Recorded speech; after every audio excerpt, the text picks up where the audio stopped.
झारखंड में हेमंत सोरेन सरकार के 3 साल पूरे हो रहे हैं और इस मौके पर मुख्यमंत्री हेमंत सोरेन ने राज्यवासियों को कई सौगात देने का फैसला किया है।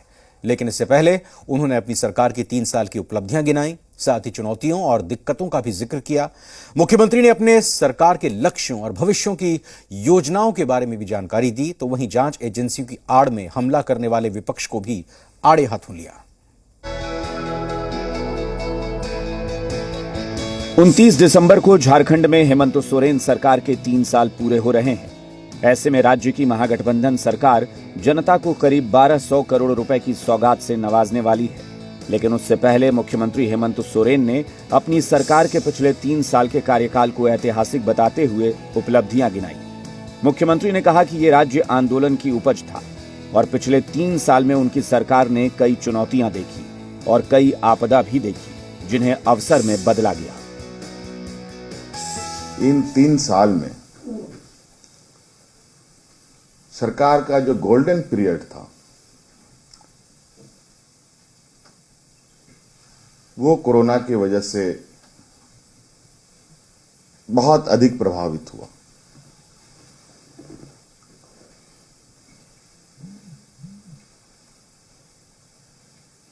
अगर वो भी वक्त हमारे साथ काम करने का अवसर देता तो शायद जो जितनी चीजें आप लोगों ने देखी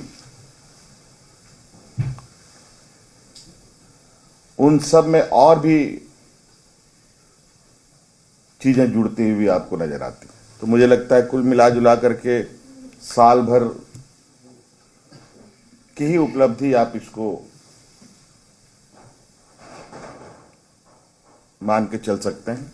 फिर से अभी नए साल में कोरोना का फिर से दस्तक देना भी एक हमारे लिए बहुत चिंता का विषय है। मुख्यमंत्री हेमंत सोरेन ने कहा कि सरकार के कई फैसले ऐतिहासिक रहे। उनकी सरकार ने 20 साल में फंसे हुए फैसलों को अमली जामा पहनाया। सरकार की व्यवस्थाओं से लेकर सरकार की योजनाओं तक बड़ी तेजी से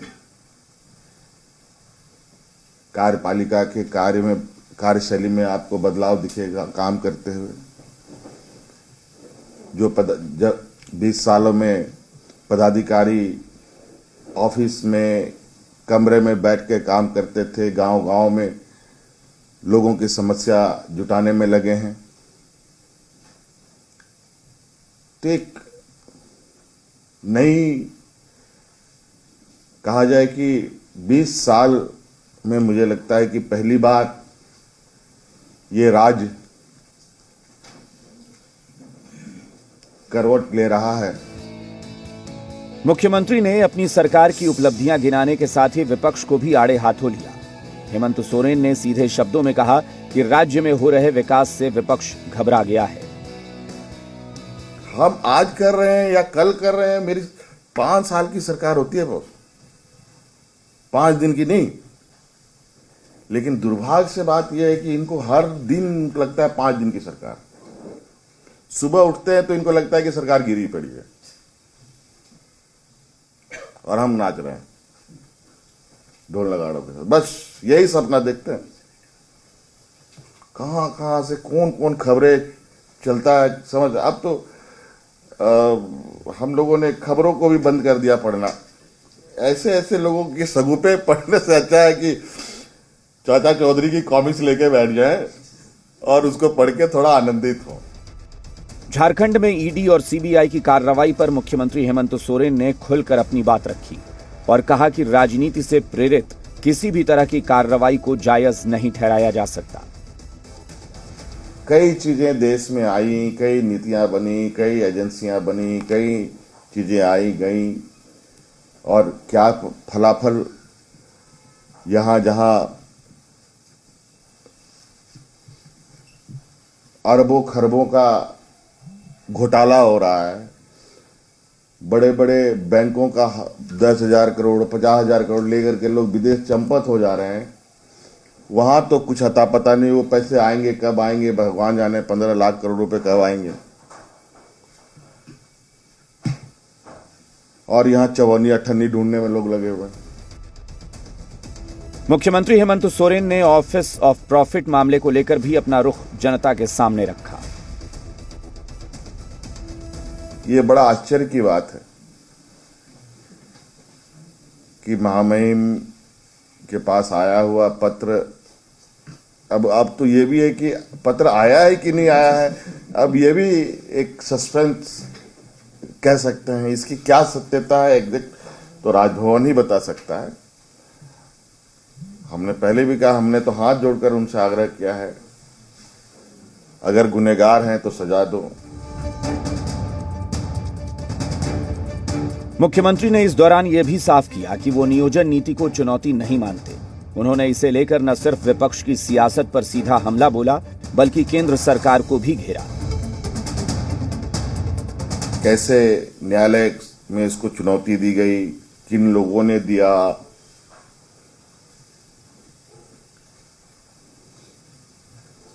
क्या षड्यंत्र था इसके पीछे, मैं इस पर नहीं जाना चाहता। इस पर बहुत बातें होगी। अब चूंकि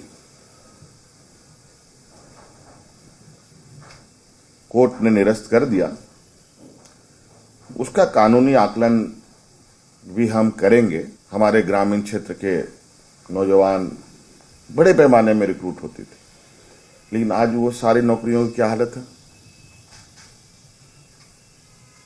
हमारे देश के नीति निर्धारणों में जो नीति निर्धारण करते हैं हमारे विपक्ष के लोग, इनको बताना चाहिए।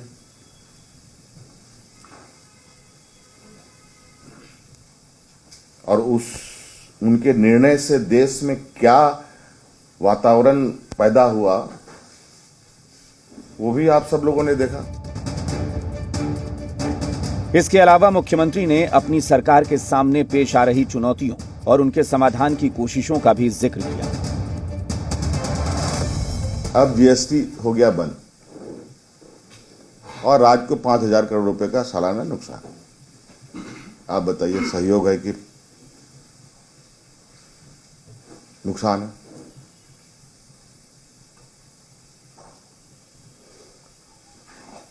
झारखंड देश का सबसे पिछड़े राज्यों में से है, झारखंड बिहार। मुख्यमंत्री ने राज्य की कानून व्यवस्था और सुरक्षा की चुनौती का भी जिक्र किया। आपको मालूम होगा कि बूढ़ा पहाड़ के लिए हम लोगों ने कितनी माइक्रो लेवल में होमवर्क किया। आपको याद होगा कि मैं लोध फोल गया था बहुत पहले नेतरहाट अपने परिवार से, और वहीं पर है बूढ़ा पहाड़। और हमने वहां से ही, उस दिन से ही ये मैंने सोचा था कि नहीं, उस पहाड़ को फिर से हरा भरा करना। ये कहा जा सकता है कि अब जो नक्सलों का मनोबल था वो अब काफी हद तक टूटकर बिखर चुका है। देखिए, जहां तक कानून व्यवस्था की बात है, कानून व्यवस्था, लॉ एंड ऑर्डर खत्म हो गया। कुछ लोगों का, जो हमारे विपक्ष का कहना है, आप लोग भी सुनते हैं और उनकी बातों को एकदम हाईलाइट कर देते हैं। विधि व्यवस्था चौपट होती तो आप लोग सड़कों पर नहीं निकल पाते। विधि व्यवस्था खराब होने का मतलब ये होता है कोई सड़क पर चलने की स्थिति पे नहीं होता।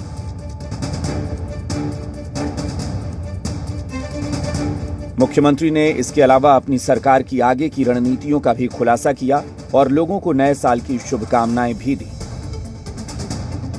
काम, लक्ष्य,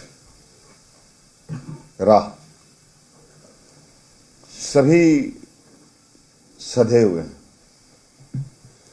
हमें उन राह पर मजबूती से चलना है और इस राज्य को ले चलना है।